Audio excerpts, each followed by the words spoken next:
My fiancée suddenly walked out of our cake tasting appointment and texted me, "I can't marry you. I need someone more exciting. You're not on my level." I told the bakery, "Cancel the order." An hour later, I found out she had run straight to her ex, the same man who dumped her 2 years ago.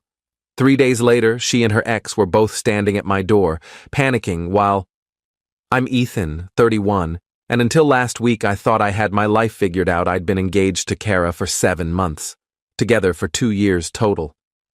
The wedding was 3 months away, invitations sent, venue booked, deposits paid. We'd been planning our future down to the paint colors in our hypothetical house. Then she blew it all up during a cake tasting. We'd scheduled the appointment at this upscale bakery for a Tuesday afternoon. Both of us took time off work. I showed up on time, excited actually, because Kara had been stressed about wedding planning, and I thought this would be a fun, low-pressure activity. She arrived 15 minutes late, which wasn't unusual, but she seemed off, distracted, kept checking her phone. The baker brought out the first samples, vanilla bean with raspberry filling. I tried mine, made some comment about how good it was. Kara barely touched hers, just pushed it around her plate with a fork. "You okay?" I asked. "Yeah, fine," she said, not looking at me. We tried 3 more flavors. She was completely checked out. Finally, the baker excused herself to get the contract paperwork. And that's when Kara stood up abruptly. "I need to go," she said. "What? We're in the middle of—" "I just need to go, Ethan. I can't do this right now." She grabbed her purse and walked out, just left me sitting there with the baker coming back with forms in her hand. I apologized, said we'd need to reschedule, and went outside to find Kara. Her car was already gone. I called her 3 times. No answer. Then I got a text. "I can't marry you. I need someone more exciting. You're not on my level, I'm sorry."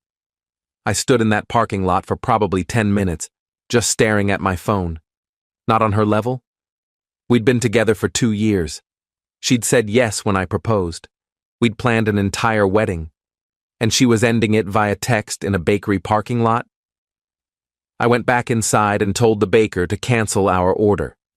She looked sympathetic but didn't ask questions, which I appreciated.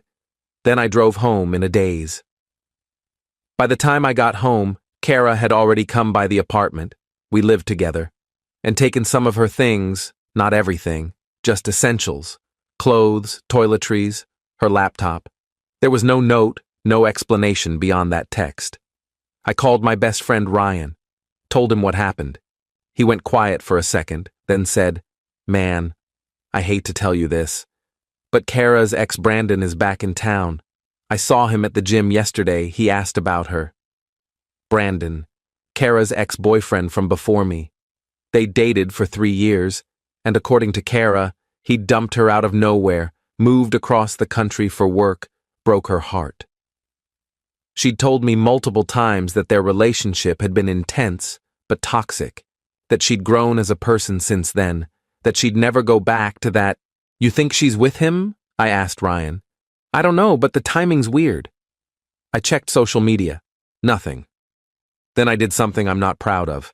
I logged into our shared iCloud account. We'd set it up months ago to share photos and calendars her location was on. She was at Brandon's mom's house. I recognized the address because Kara had pointed it out once when we drove past it. So, yeah.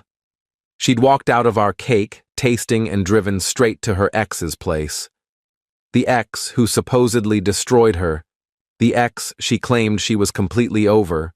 I sat on the couch for hours trying to process it. Finally, around 11 p.m., I started making calls. First to the wedding venue, canceled, lost the deposit but didn't care. Then to the caterer, canceled. Then to the photographer, the florist, the DJ. Spent 2 hours systematically dismantling our wedding while Kara was presumably reconnecting with Brandon Update 1. The next morning, I woke up to 17 texts from Kara's friends. Apparently, she'd told them I'd been emotionally distant and that she needed to follow her heart. No mention of Brandon, of course. I didn't respond to any of them. Around noon, Kara's sister Madison called me. Madison and I had always gotten along well. She was the maid of honor. "Ethan, what the hell happened?" she asked. I told her everything. The cake tasting, the text, how Kara went straight to Brandon's. Madison was quiet for a long moment. "She's with Brandon? Are you sure?" "I'm sure." "Oh my God. Ethan, I'm so sorry. I don't even know what to say. Our family loves you. This is insane." "Does your family know about Brandon?" "They know she's calling off the wedding. She told them you two grew apart. She didn't mention Brandon at all." "Of course she didn't. Madison, can you do me a favor? Don't tell her we talked. Just let this play out." "What are you planning?" "Nothing. I'm just done being the bad guy in whatever story she's telling people." That afternoon, I got a call from our landlord. Kara had contacted him asking to be removed from the lease. She wanted out completely, which meant I'd need to cover full rent or move. I told him I'd take over the lease myself. I didn't want to move. This was my place too. Then I started packing up Kara's remaining stuff, not angrily, just methodically. Boxed everything up, labeled it, stacked it near the door. If she wanted her things, she could get them, but I wasn't going to live surrounded by reminders. 2 days after the cake incident, I got a call from Brandon's number. I didn't recognize it at first, but when I answered, I heard his voice. "Ethan? Hey man, it's Brandon. Look, I know this is weird, but can we talk?" "About what?" "About Kara. I think there's been a misunderstanding." I almost laughed. "What kind of misunderstanding?" "She told me you guys had broken up, like weeks ago. She said the wedding was already canceled and you'd both moved on." "She told you that?" "Yeah. She said she'd been trying to work things out, but you were seeing someone else, I swear, man. I didn't know you two were still together. I wouldn't have..." "Wouldn't have what? Slept with her?" Silence. Then, "I'm really sorry this is messed up." "Where is she now?" "She's here. At my mom's place. She's been staying here since Tuesday." "Put her on the phone." More silence. Then Kara's voice, small and defensive. "Ethan, you told him we broke up weeks ago?" "I was going to break up with you. I'd been thinking about it for..." "That's not the same as actually doing it, Kara. You were still wearing your engagement ring at that cake tasting. You were still living in our apartment. You lied to him about me, and you lied to me about him." "I didn't lie." "You absolutely did. You walked out of that bakery and drove straight to him. You didn't need someone more exciting. You needed him specifically. Just say that." She started crying. "I didn't mean for it to happen like this." "How did you mean for it to happen? Were you going to wait until after the wedding?" "That's not fair. You know what's not fair? Texting your fiancé that he's not on your level while you're in a parking lot about to go sleep with your ex. That's not fair." I hung up. My hands were shaking. Brandon called back immediately. I let it go to voicemail. Update 2. Day 3 after the bakery incident, I was at home watching TV, still in sweatpants, still processing everything, when there was a knock at the door. I opened it to find Kara and Brandon standing there. Both of them looked awful. Kara had been crying. Brandon looked stressed and uncomfortable. "What do you want?" I asked, not moving from the doorway. "Can we come in?" Kara asked. "We need to talk to you." "No, you can talk from there." Brandon spoke up. "Look, man, this whole thing is a mess. Kara told me you guys were done, and I believed her. I feel terrible." "Cool. Feel terrible somewhere else." "Ethan, please," Kara said.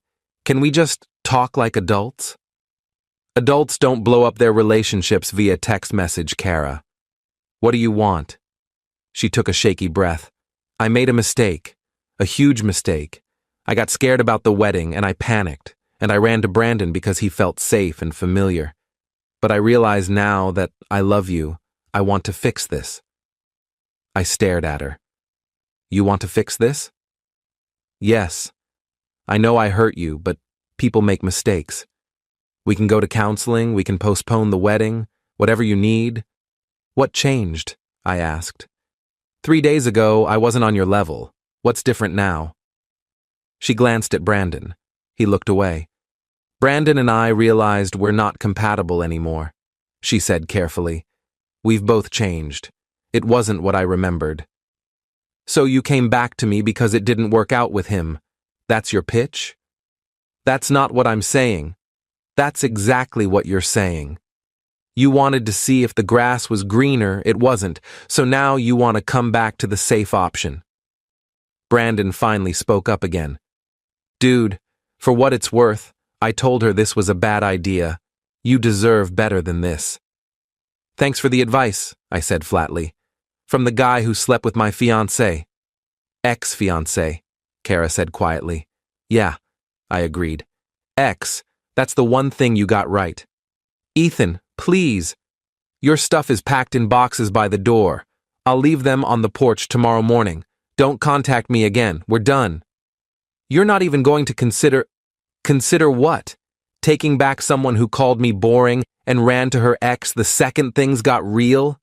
No, Kara, I'm not considering that. She started crying harder.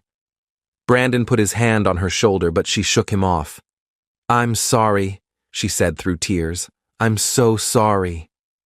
I know you are. You're sorry it didn't work out with him. You're sorry you have to face consequences. But you're not sorry for what you did to me. If you were, you wouldn't be here asking for a second chance. You'd be apologizing and moving on. I closed the door, stood there listening to them talk in the hallway for a few minutes before they finally left. Update 3. The next morning, I put all of Kara's boxes on the porch. She came by around 10 a.m. to get them. I watched from the window as she loaded everything into Brandon's car. Guess he was helping her move. They didn't knock or try to talk to me again. Over the next week, the full story started coming out through mutual friends. Turns out, Kara and Brandon had been texting for about a month before he moved back to town. Nothing physical until after she left me, according to both of them, but emotionally, she'd already checked out. Several of our friends felt betrayed on my behalf and cut her off. A few took her side, said I was being too harsh and everyone deserves forgiveness. I let those friendships fade. Kara's family reached out individually. Her mom apologized profusely, said she was ashamed of Kara's behavior. Her dad offered to pay back my portion of the wedding deposits, which I declined but appreciated. Madison kept in touch, giving me updates I didn't ask for, but kind of wanted anyway. The most interesting update came 3 weeks after everything went down. Kara and Brandon had a massive fight and broke up. Again. According to Madison, Brandon told Kara he couldn't trust her after she'd lied to him about me, and Kara accused him of leading her on. They were both apparently miserable.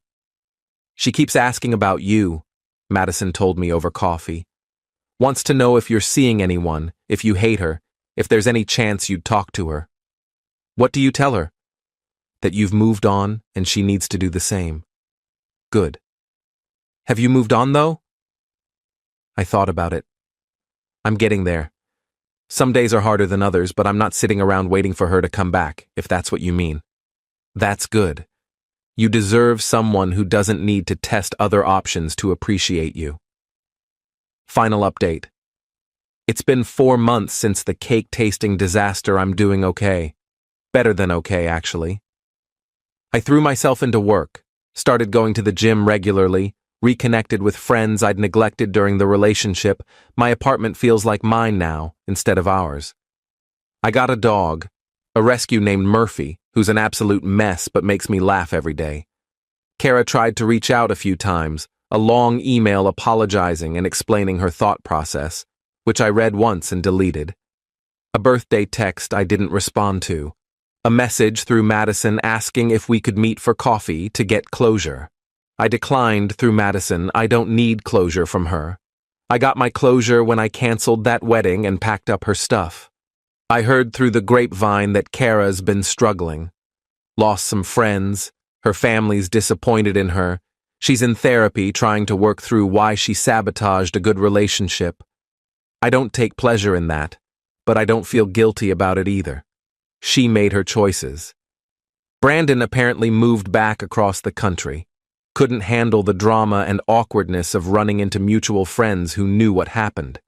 Can't say I blame him, though I also don't feel particularly sorry for him. The weirdest part of this whole thing is how many people have told me I dodged a bullet. At first, I hated hearing that, because it felt like they were minimizing what I'd lost. But they're right. I didn't just lose a fiancé. I avoided marrying someone who would have done this eventually anyway. Better to find out at a cake tasting than at a 5-year anniversary I've started dating casually. Nothing serious yet, but I'm open to it. The difference now is I know what I won't tolerate. I won't tolerate someone who makes me feel like I'm not enough. I won't tolerate someone who keeps one foot out the door. I won't tolerate being someone's backup plan. My friend Ryan asked me last week if I'd take Kara back if she showed up tomorrow, completely changed, genuinely sorry, ready to do the work. No, I said without hesitation, because even if she's changed, I've changed too. I'm not the guy who would accept that anymore. Last week, I got a wedding invitation in the mail, my buddy from college getting married next spring. There was a time when getting wedding invites would have been painful, reminder of what I lost. But when I opened it, I just felt happy for him. Maybe that's the real sign I've moved on. I've learned some things these past few months. I've learned that someone can love you and still betray you. I've learned that closure doesn't always come from conversations. Sometimes it comes from simply deciding you're done. I've learned that the trash sometimes takes itself out, and you should let it go instead of chasing after it. Mostly, I've learned that I'm going to be fine. Actually, I'm going to be better than fine. Because I'm choosing myself now, the way I should have been chosen all along.